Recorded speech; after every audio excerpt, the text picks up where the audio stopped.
Welcome, everybody. My name is Charlene Margot, and I'm the founder of the Parent Education Series and co-founder of nonprofit The Parent Venture. We are so excited to have with us tonight Dr. Erin Vogel, and this is a very timely and important topic, especially as school is ending and kids are heading back to in-person school. If you would like Spanish interpretation tonight, our interpreter will be with us shortly, and you'll hear more about that in the chat. So again, the presentation tonight is sponsored by the San Mateo County Tobacco Use Prevention Education 2-Pay program. We are grateful for their sponsorship and the coordinator of that program, Teresa Valles-Kelly, who's on with us tonight. Thank you, Teresa. Again, special thanks to Dr. Vogel. We are going to be doing about 30 minutes of content followed by 15 minutes of Q&A from you, the audience.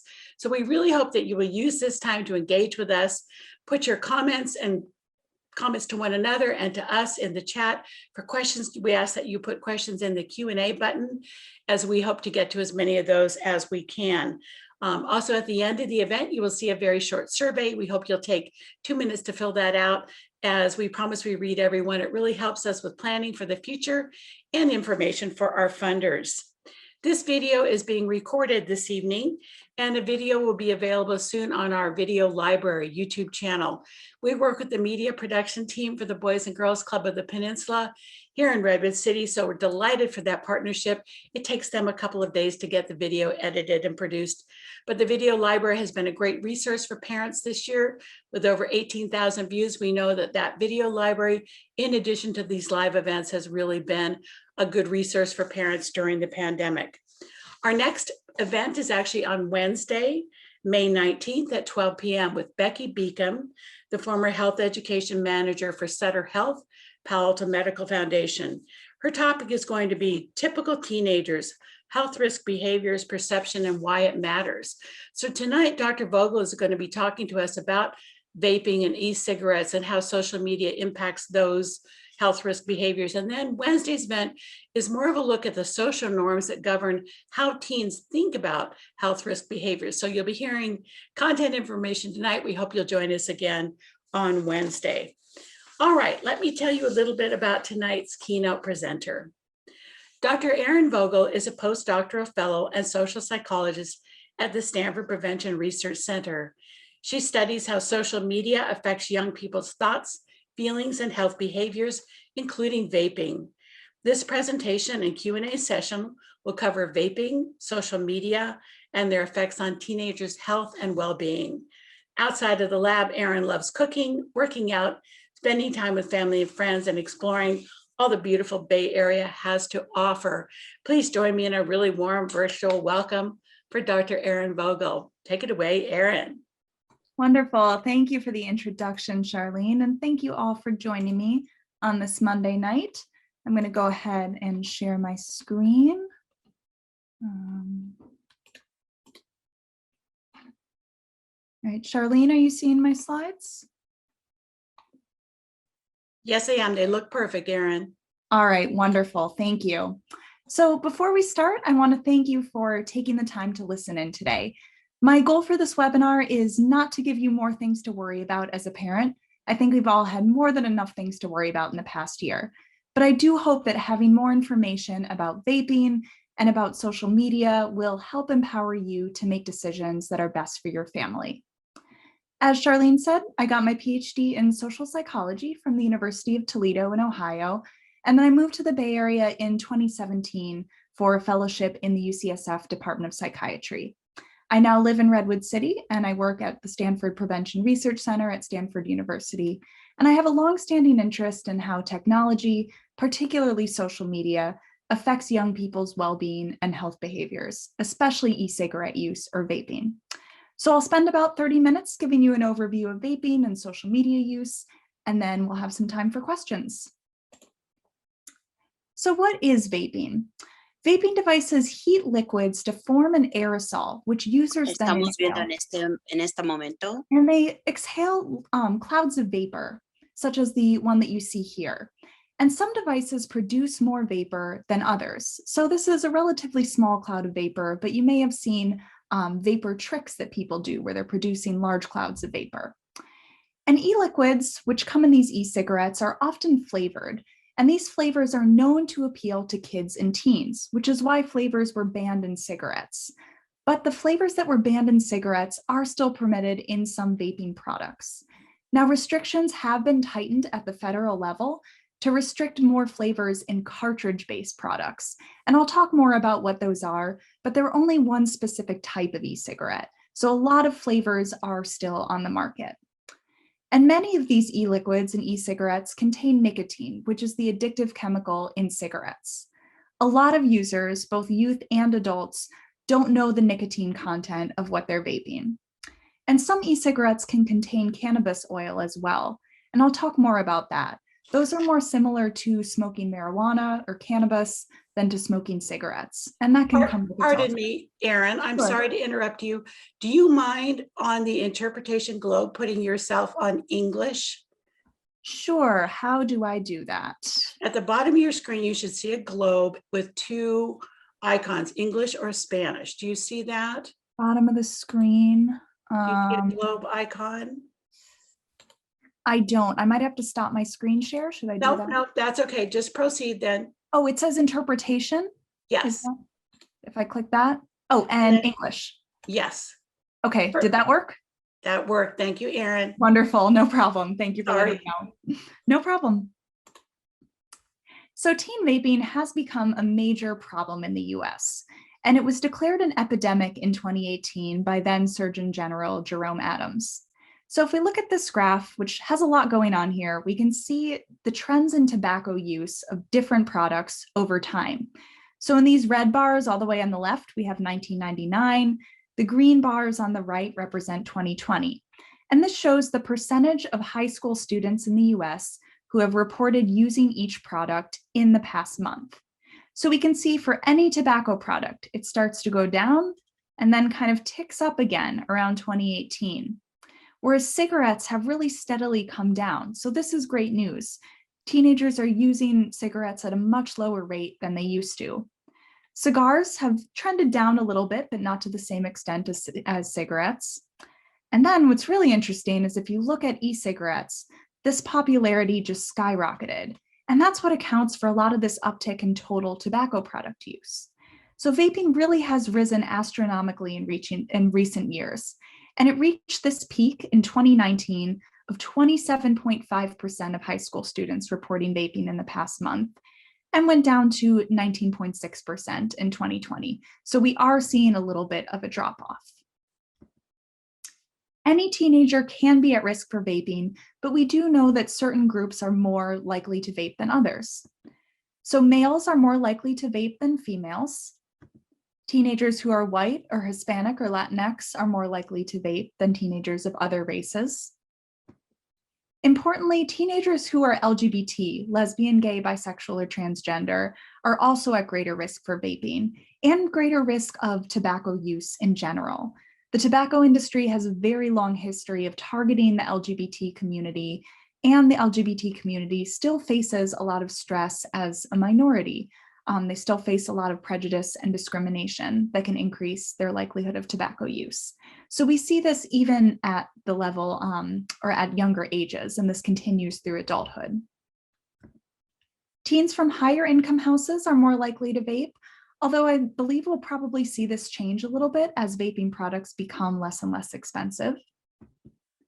Families tend to be pretty influential in teenagers' tobacco use. Teenagers with somebody else in the household who vapes are more likely to vape themselves. And maybe unsurprisingly, teenagers who smoke cigarettes and who are already getting nicotine from cigarettes are more likely to vape as well and to use other tobacco products.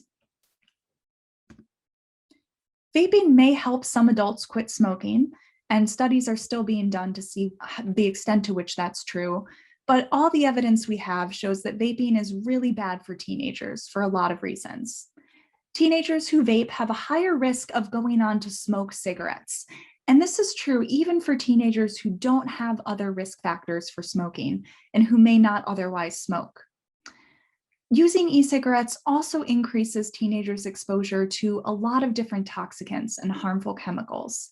There are thousands and thousands of flavors of e-liquid on the market, and many of these contain a lot of different chemicals. And a lot of these chemicals may be approved as safe to eat, but not safe to inhale. So one example of this is diacetyl, which is a chemical that used to be in microwave popcorn to give it that buttery flavor. And this was taken out of popcorn after workers at popcorn factories began to become ill with a serious lung disease. So the flavoring was safe to eat, but it wasn't safe for these workers to inhale. And chemicals such as diacetyl, and including diacetyl, are still included in e-liquids. And a lot of harmful substances are created in the process of heating these e-liquids, including formaldehyde and acetaldehyde. And fine particles can get into the lungs and damage lungs, similar to what we get from something like wildfire smoke or other forms of pollution. There are short-term cardiovascular effects, such as elevated heart rate and elevated blood pressure, and also increased oxidative stress, which can lead to heart disease in the long term. Because e-cigarettes are still pretty new products, we're still not 100% sure what the long-term effects of these products are going to be, but there do seem to be some short-term cardiovascular effects. Nicotine addiction from e-cigarettes is also a major concern, and it's important to know that teens are at higher risk for nicotine addiction than adults. So whereas adults might have to, for example, smoke a lot of cigarettes to become addicted to nicotine, research shows that teenagers can become addicted after even just a few exposures to nicotine. So even just a few cigarettes or using an e-cigarette a handful of times. And use does not always escalate from light use to regular use. There are a lot of teenagers who just experiment with vaping or who just use in social situations, but it quickly can escalate into that addiction and can be really hard to stop. There's also the possibility of injury from exploding e-cigarette devices. This is rare, this is not something that happens often, but there have been cases reported. And there have also been a lot of cases reported of serious lung injury. And this is called EVALI, or vaping-induced lung injury. There were 2,807 people hospitalized with a total of 68 deaths for lung injury that was related to vaping between March 2019 and February of 2020. And some of these symptoms might sound pretty familiar from what we've all seen with COVID. Symptoms include shortness of breath, cough, fever, or tachycardia, which is a fast heart rate. Now, most of these cases have been linked to use of vitamin E acetate, which is added to a lot of cannabis e-cigarettes. So products like Juul and most of the e-cigarettes that contain nicotine don't typically cause this serious lung injury. It's usually linked to products that are not sold legally and products that contain cannabis. However, there have been a handful of cases that didn't seem to be linked to cannabis vaping. So it may be possible to get this serious lung injury from nicotine vaping also. And it's really important to emphasize that we don't know the long-term effects of these vaping products on the body. It's good for parents to be aware of what different vaping products look like, so you know what to look for. And these are just a few examples of common vaping products. So Juul on the top left here was one of the first products to really become popular among teenagers. It's a very sleek device. It looks just like a little USB flash drive, so it's easy to conceal, and it contains a lot of nicotine. Just one of these little cartridges delivers about as much nicotine as an entire pack of cigarettes. So it's a really powerful product. And Juul was the product that got a lot of teenagers addicted around 2018. It is still being used, but it's not the most popular product anymore. There are a lot of devices such as the smoke device or the Sorin device that are also used to vape. And these can look kind of different, but they're generally smaller. They come in bright colors such as these. And currently, one of the most popular products among teenagers is Puff Bar. So these disposable products have really eclipsed Juul as the most popular vaping products among teenagers. And they come in a lot of different flavors that appeal to teenagers, such as this blue raspberry Puff Bar. And these disposable products are really small. It looks just like a little stick, kind of similar to Juul. So it's important to watch out for really anything that looks unusual. These devices can be kind of hard to recognize because they are changing all the time. It's also good to know some of the signs of nicotine vaping and of nicotine dependence so that you know what to watch out for with your children. So unlike cigarettes, the smells from vaping don't tend to linger. So if your child is vaping, you're unlikely to smell it on their person. So it's good to look for those devices that I showed and also to look for behavioral signs. So here are some signs that a child or an adult might be becoming addicted to vaping nicotine. Some dependent symptoms include needing to vape more and more to get the same effects that you used to get. So whereas somebody might have gotten a nicotine buzz from just one hit from an e-cigarette, the more they vape, the more they're going to need to use in order to get those same effects. People also find that they start vaping a lot more than they intended. So maybe it started out as just a social thing or just an occasional thing, and then they find that they're vaping more and more regularly. Dependence also produces this inability to cut down on vaping or to quit vaping. So a lot of people, including teenagers, really do want to stop, but they find it very hard to do that once that dependence kicks in. And one feature of dependence is withdrawal. So when people don't have nicotine when they're addicted to it, they experience withdrawal symptoms that can be really uncomfortable. So they might experience very strong cravings to vape to the point that they have trouble focusing or thinking about anything other than vaping. They might experience difficulty concentrating, which can of course be a problem for kids in school. And there can be a lot of mood changes too, such as irritability, sadness, and anxiety. And a lot of these changes can have other causes. So if your child is experiencing these signs such as irritability, sadness, anxiety, that doesn't necessarily mean that they're addicted to nicotine or that they're vaping, but it is something to watch out for. Now, with cannabis, it can be a little bit harder to tell, but you might notice signs similar to if they're smoking cannabis, such as red eyes, lack of coordination, or just kind of acting strangely in general. And dependence on cannabis is less common than dependence on nicotine. Cannabis is in general less addictive than nicotine, but it does happen, especially in teenagers. And cannabis dependence can cause moodiness, lack of appetite, irritability. It can look similar to depression and other issues that teenagers might be going through. So thanks to the hard work of concerned parents, educators, scientists, public health professionals, and many others, vaping products are increasingly being regulated.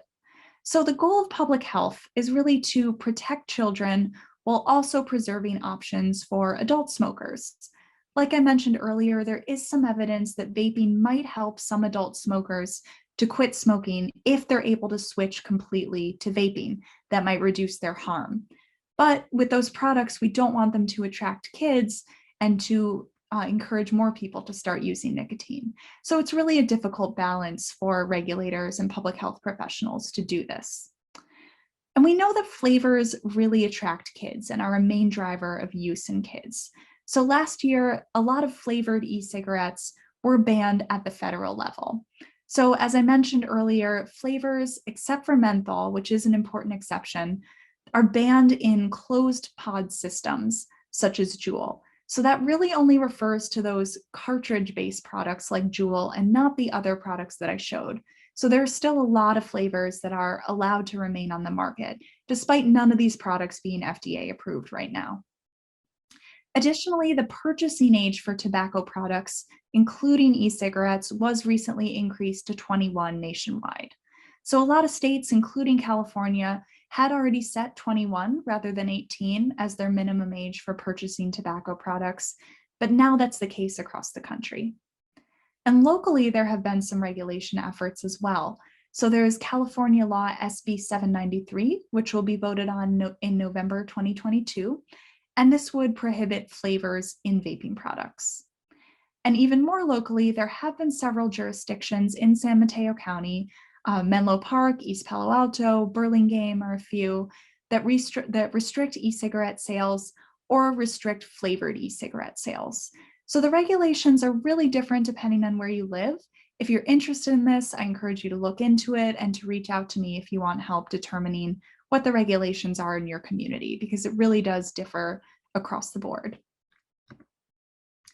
Quitting vaping can be really tough, but there are resources that are available to help both teenagers and adults quit vaping. And all of these are free of charge. So the Truth Initiative has a Quit Vaping text program that's geared specifically toward teens, and they can text Ditch Vape to 88709 to get help with quitting vaping. Smokefree.gov, which is through the National Cancer Institute, is another fantastic resource that provides a lot of information for both parents and teenagers about vaping, about its effects, and help with quitting vaping. And last, you can also call the California Tobacco Quit Line, and they do provide help not just with quitting cigarettes, which was what it was originally designed for, but also with quitting vaping, because there are more and more people that want to do that and are struggling with that. If your child is struggling with vaping, you can also talk to your pediatrician, and they may be able to prescribe nicotine replacement therapy if they believe it would be helpful for your child. So nicotine replacement therapy, or NRT, refers to a nicotine patch, gum, lozenge, products like that that you may have seen to help adults quit smoking. And these are available to adults over the counter, but for teenagers, they're only available by prescription. So some pediatricians will prescribe that off-label if a teenager is struggling with nicotine addiction. Thinking about our respiratory health is more important than ever right now. And there are a lot of unanswered questions about how smoking and vaping in particular affect risk for getting COVID-19 and for getting seriously ill from COVID-19. So that's still kind of an open area of investigation in science. And there are also a lot of unanswered questions about how teen vaping might have changed during the pandemic as a result both of COVID itself and of just the changes to our daily lives from shelter-in-place restrictions. We've seen a lot of changes in our lives over the past year that may result in kids having less access to vaping products, but have also resulted in changes in mental health. So the research on this is still very new, of course, because COVID is still relatively new, but I did find one study of teenagers across the country found that 55% of the youth they surveyed who vaped reported that their vaping had changed since COVID-19 started. And the good news is it had mostly changed for the better. So 37% of those teenagers said that they quit vaping, 31% reduced their vaping, and only 17% increased their vaping. So most did see changes, but mostly in a positive direction. They were also asked about their reasons for changing their vaping. And some of the top reasons probably won't be too surprising because they are things that adults have experienced as well. So teenagers who increased their use largely said it was because of boredom, because of stress, because they needed a distraction, things that we've all experienced that teenagers struggle with too. And some of the top reasons for decreased use, teenagers actually were really concerned about their lung health and about their risk for COVID-19. So a lot quit or reduced their use because of that. A lot also found that they couldn't get products. Either they couldn't get to the store because of shelter-in-place restrictions, or more likely for teenagers, they used to get their products in school. They used to get them from friends or buy them from a classmate. And when they were no longer in school, they were no longer to get those products. Some also did report that with being home more, they were concerned that their parents would find out about their vaping, but that was actually less of a concern in this study compared to lung health and being unable to get products. So switching gears a little bit, I wanted to talk about another issue that's affected our lives a lot during the pandemic and before the pandemic as well, and something that a lot of parents are concerned about, which is the amount of time that kids are spending on social media, especially over the past year with not being able to socialize in person as much, not being in school as much. A lot of kids and adults turn to social media as a source of connection, entertainment, and just to help them get through this really difficult time. And a lot of parents are concerned about whether the social media use is good for their children or not. So to back up a little bit, I wanted to share a little bit about which social media platforms are most popular among teenagers. So you may be familiar with some of these or some may be new to you. So Instagram is popular among both teenagers and adults, really.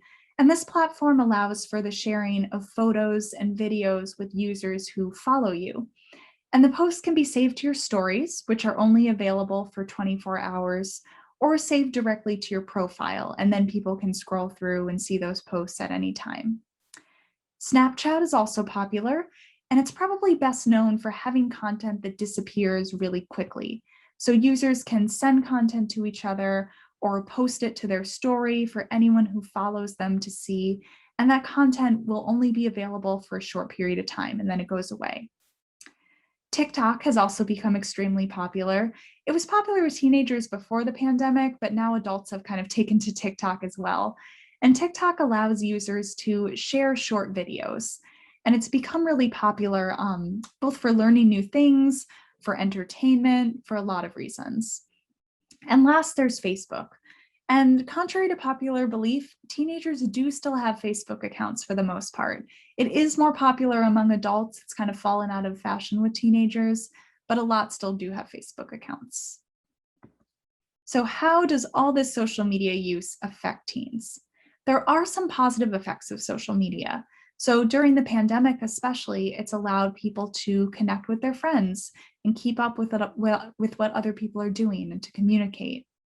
Social media also allows us to express ourselves. So we can share the things that we're most proud of, photos that we look good in, things we're excited about.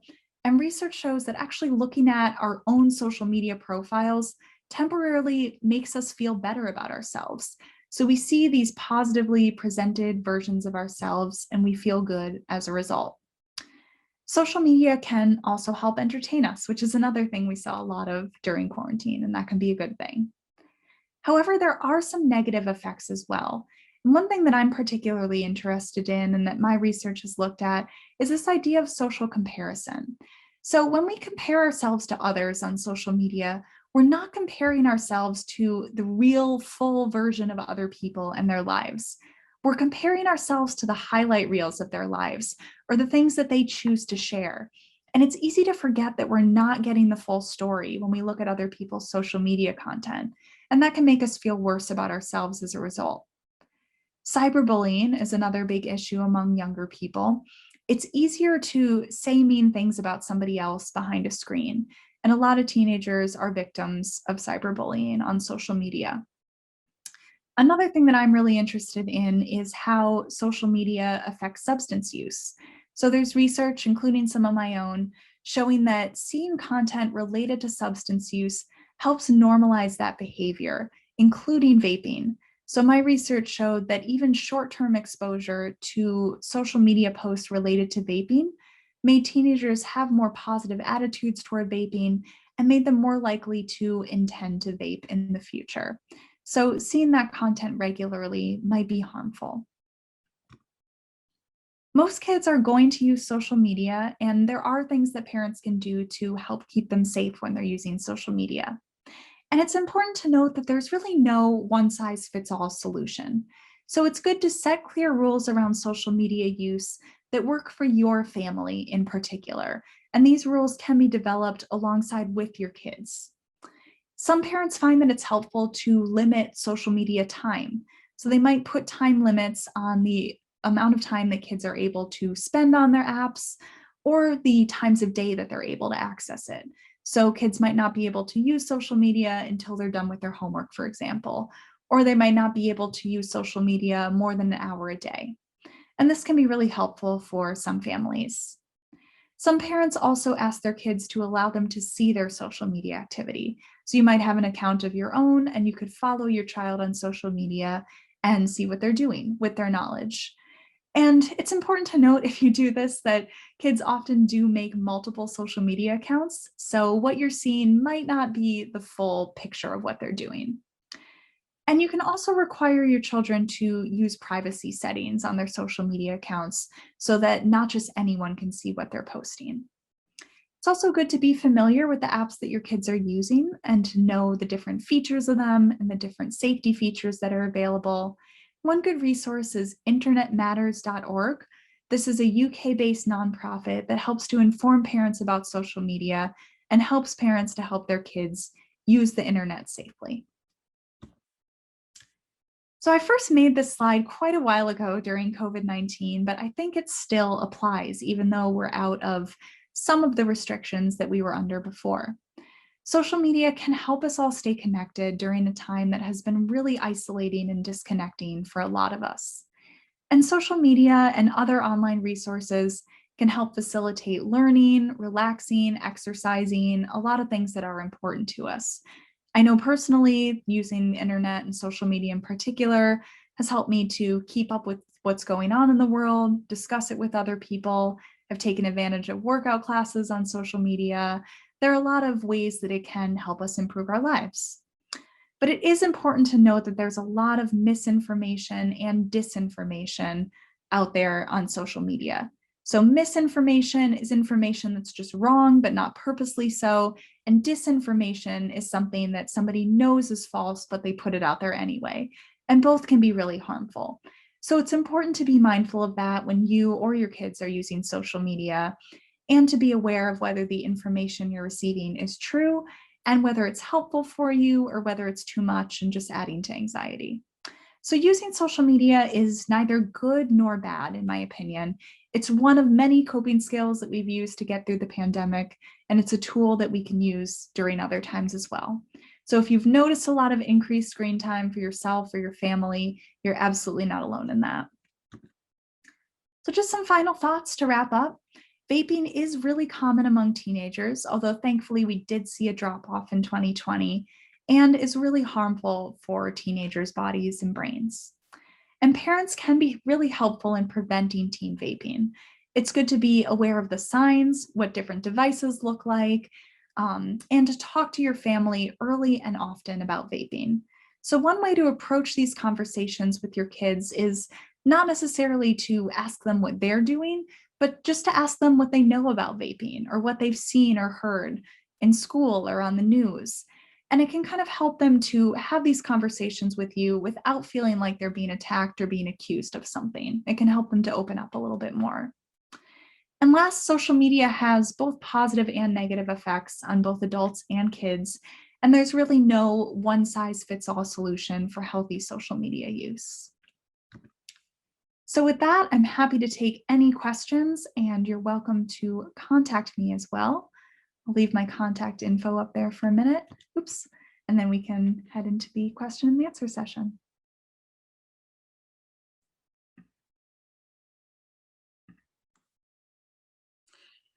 Well, thank you, Erin. That was a lot of really, really interesting information and research. We appreciate it. And parents and caregivers, attendees, if you have any questions for Dr. Bogle, please do write them in the Q&A. I have some questions that have come in earlier, Erin. So let me just offer up a few of them and see what you have to say, okay? We appreciate you being open to questions. Of course. Parent says, local communities like Redwood City have started to approve new cannabis dispensaries. Does that mean that kids are going to have more access to cannabis? Should we be worried? Yeah, I think it's a good thing to be aware of. Thankfully, we do have some research from states that legalized recreational cannabis pretty early on, including California. And it doesn't look like more kids are using cannabis in those states. More adults are using than before, but it doesn't seem to have that effect on driving up prevalence among youth. And a lot of these dispensaries, in fact, I would say nearly all in California, have very stringent age restrictions that they do seem to actually adhere to. So that doesn't mean that kids can't get into these dispensaries. And of course, they may be able to get somebody who's older to go in and purchase for them. These are concerns, but I don't know that we'll see a dramatic rise in use. Well, that's good news. So, Erin, you mentioned that, we were doing a lot of talk and educating about Juul, and then some of the new rules around flavored tobacco and flavored products like Juul really died down. But did I understand you correctly that those disposable products like Puff Bar are not regulated? Are they still out there? They are still out there. So it's important to note that actually no e-cigarette products are FDA approved right now. They've been allowed to remain on the market, and a lot of companies are putting forth applications to try to get them FDA approved. In order to do that, they have to show that benefits to adults outweigh harms to kids, which can be kind of hard to show. So we'll see what happens with that. But really, FDA has only enforced action against those cartridge-based products such as Juul. So a lot of flavors of Juul are not supposed to be sold anymore, but those puff bars, those disposable ones, are still out there. So are you still hearing that students are putting cannabis oils into products like Juul? Is that still a thing that parents should be worried about? Like, can a product like that be gateway to other substances? It can. It's definitely something that kids can do, especially with those open systems. So like tank devices where you're supposed to take the e-liquid that contains the nicotine and the flavorings and put it in yourself. You can put cannabis oil in there as well. So that's definitely something that can be done. Cannabis vaping is less popular than nicotine vaping among kids, but it is definitely something to be aware of. Can you talk to us a little bit more about your comment that nicotine is more addictive for teens? And you mentioned that even after very brief exposure, that kids can become addicted. That's concerning as a parent. Yeah, definitely. So that's one way that nicotine affects kids and adults pretty differently. It's very addictive for everyone. It is one of the most addictive substances that people use.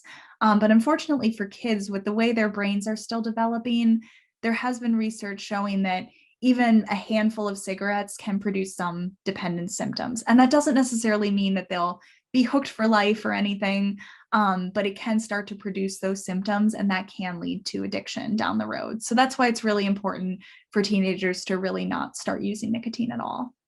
All right. And so for the teens who say, don't worry, mom, it's just water vapor, you say what? It definitely looks and smells harmless, but there's a lot that we don't know about these products. I think that's one of the most important things for teenagers to know, is that we don't know what all these chemicals are doing to their bodies. So we know that cigarettes are really harmful. We know that e-cigarettes are probably less harmful than cigarettes, but that does not make them risk-free by any means. So cigarettes are so harmful that that's a pretty low standard if we're seeing that as anything safer than cigarettes is okay. E-cigarettes are very harmful to children from everything that we know. Okay, here's a really good question. If you suspect your teen of vaping, is it better to confront them or try to get a teacher or a coach, et cetera, to talk to them? Yeah, as a caveat, I am not a parent and it is different for every child. So you know your child best. And it depends, of course, on your relationship with them and other trusted adults in their lives. I will say that punishment doesn't tend to work particularly well in deterring kids from vaping, so that disciplinary consequences might be part of how you address it, but it's also important to get at the root of why your teenager is vaping. So are they struggling with their mental health? Is it that all their friends were vaping and it seemed like the right thing to do? Why are they doing it? That's really important to address too. Good point. Good point, to get at the underlying issue. Another great question here. What do we as advocates need to do about wellness vapes, like those sold with no age restrictions at Urban Outfitters?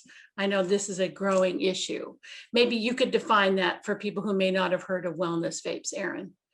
Yeah, I think if I'm understanding correctly, yeah, the term refers to vapes that might contain something like essential oils I or think even so. CBD, things that are not nicotine or THC. Yeah, I would say that our lungs are really delicate and it's best not to put anything into them other than oxygen. And those products could potentially be modified to put things that are harmful into them. So I think it's best to stay away from those in general, really, from any sort of vaping. The only thing that vaping may have benefits for is for adults who have tried other ways to quit smoking and haven't been able to. Some are successful with switching to vaping, but even for most, that's not the best way to go. So, Dr. Bogle, I know you've done a lot of research on the connection between social media and products like vapes.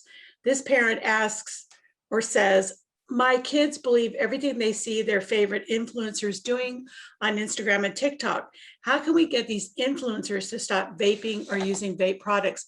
I've seen underage models doing this on Instagram, and I know that they're trying to crack down, but kids are very influenced by the influencers. Absolutely. That's a big concern, especially because they glamorize it on social media. So influencers are especially good at making their lives look perfect on social media, even more than the rest of us are. And that can definitely impact kids. Yes, social media platforms are trying to crack down on this. So Facebook and Instagram in particular, they already had restrictions against tobacco advertising, and then they tried to close a loophole that allowed influencers to still advertise tobacco products. So influencers are no longer able to use the featured store or the sponsored post type of post in order to promote tobacco products. And those types of posts are geared to get more attention, to get more views. So they have to use just regular posts now. I don't know that that's going to solve the problem necessarily, but it's hard to regulate content on social media too, because it spans different countries. And I know that the companies have been under fire more recently from the US government for a lot of different reasons. So I'm hoping that there will be more action on this in the future. But in the meantime, unfortunately, I think some of that does fall to parents to have those conversations and to maybe try to limit who your children are following on social media, although I understand that can be hard to do.